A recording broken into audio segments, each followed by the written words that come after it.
ঝড়টা এখন বেরিয়ে আরো ওয়াইড স্প্রেড হয়ে গেছে। বৃষ্টিটাও কমেছে, কিন্তু মাঝে মধ্যেই বৃষ্টি হবে। 52টা গাছ টোটাল পড়েছে এবং সবকটাই আমরা এমার্জেন্সি রাত্রিবেলা যারা ডিউটিতে ছিল তারা নিয়ে সাইড করে দিয়েছে। দু একটা জায়গায় জল আছে। এমনিতেই কলকাতা শহরে একটু বেশি বৃষ্টি হলে এই বর্ধমান রোডে জল জমে যায়। আর গতকাল থেকে নাগাড়ে যেভাবে বৃষ্টি চলছে তাতে যা পরিস্থিতি এখন এই মুহূর্তে দাঁড়িয়েছে সেটা দেখতেই পাচ্ছ। ক্যামেরায় আমার সহকর্মী শ্যামল সেই ছবিটাই তুলে দেখাচ্ছে।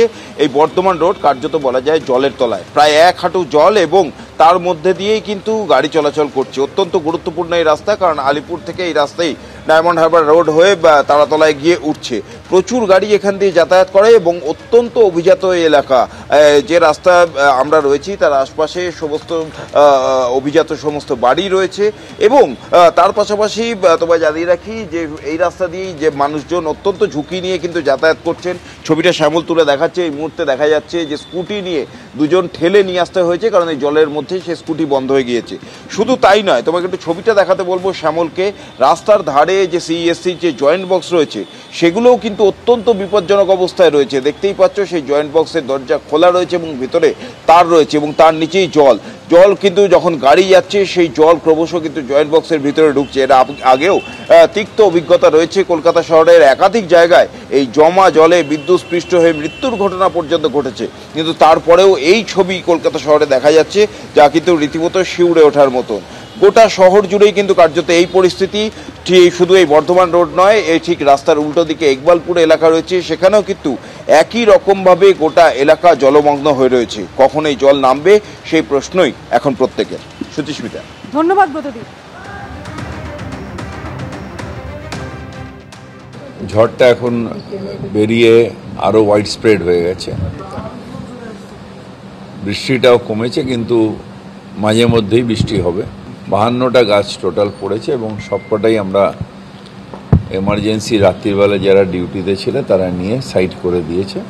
দু একটা জায়গায় জল আছে। দেখো, তুমি দেখতে পাচ্ছ যে এই মুহূর্তে আমরা যেখানে দাঁড়িয়ে রয়েছি সেই বালিগঞ্জ সার্কুলার রোড যেখান থেকে শুরু হচ্ছে, অর্থাৎ আইস স্কেটিং রিঙ্কের সামনে একটা বড়সড় গাছ রাস্তার একদম মারারি পড়ে যাওয়ার দরুন যান চলাচল কিন্তু রাস্তার একটা লেনে বন্ধ রাখা হয়েছে। এই মুহূর্তে কলকাতা পুলিশের যারা কর্মীরা রয়েছেন তারা এসে পৌঁছেছেন এবং কাটারের সাহায্যে সেই ভেঙে পড়া গাছকে সরানোর বন্দোবস্ত করা হচ্ছে। একেবারে আমরা পার্ক সার্কাসের দিক থেকে যদি বালিগঞ্জ ফাঁড়ির দিকে যাই তাহলে কিন্তু পাম এভিনিউয়ের ঠিক মুখে এই ঘটনাটি ঘটেছে এবং তুমি দেখতে পাচ্ছ যে এই মুহূর্তে গাছ সরানোর কাজ চালানো হচ্ছে।